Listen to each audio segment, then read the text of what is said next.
তো এই যে বন্ধুরা নিয়ে আসলাম আরেকটা ব্লগ। আর এখনই আমি রান্না বসিয়ে দিয়েছি আর এখন বাজে রাত 9:30।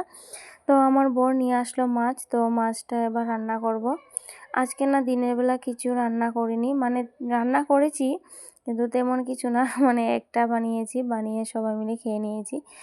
আর মানে তেমন কিছু সবজিও ছিল না ঘরে, মাছও ছিল না, তার জন্য শুধু একটা তরকারি বানিয়েছি, বানিয়ে খেয়ে নিয়েছিলাম। আর এবার নিয়ে আসলো রাত 9:30 মাছ নিয়ে এসেছে। বলো তো এখন মানে 9:30 বাজে, এদিকে বাবাই সোনা ঘুমিয়েও যাবে। তো এখনই আমি রান্না করে নিচ্ছি। আর মাছটা যেহেতু কেটে নিয়ে এসেছিলো তাই একটু তাড়াতাড়ি হয়েছে। ভালো করে ধুয়ে নুন হলুদ মাখিয়ে এবার মাছটাকে ভাজতে দিয়ে দিয়েছি।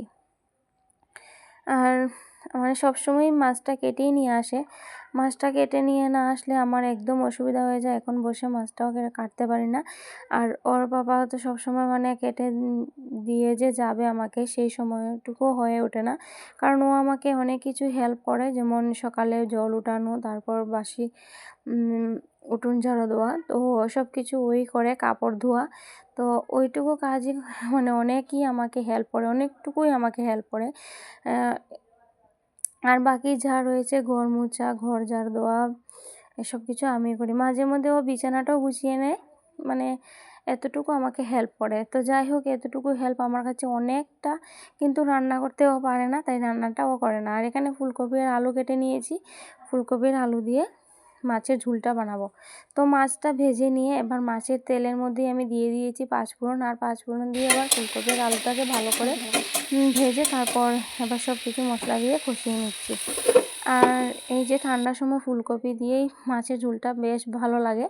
আর আজকে না ধনেপাতা নিয়ে এসেছে, তো পাতাটা তোমাদের সাথে মানে শেয়ার করলে দেখতে পারতে যে 20 টাকার ধনেপাতা 4-5টা গাছ, বুঝো মানে কি বলবো, এই 4-5টার দাম নাকি 20 টাকা।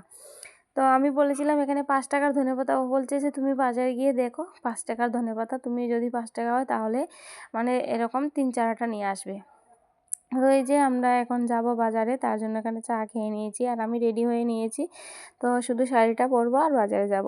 তো বাজারে কিছু কাজ আছে, যা কিছু ও পারবে না, তার জন্য আম্মাকেও যেতে হচ্ছে। মানে আমার কিছু কেনাকাটার আছে, তো তো আমার জিনিসগুলো নিজে আনতে পারবে না, তার জন্য আমি যাচ্ছি। এই যে রেডি হয়ে নিয়েছি। এবার পাপাই সোনা পড়তে বসেছে, পাপাই সোনা এখনও পড়াতে আছে। তো আমি বলেছিলাম তুমি লেখা শেষ করো, তার আমি রেডি হয়ে যাই, তারপর তোমাকে রেডি করব। তো কি আনবো তো সেটা তোমাদের সাথে শেয়ার করবো অবশ্যই।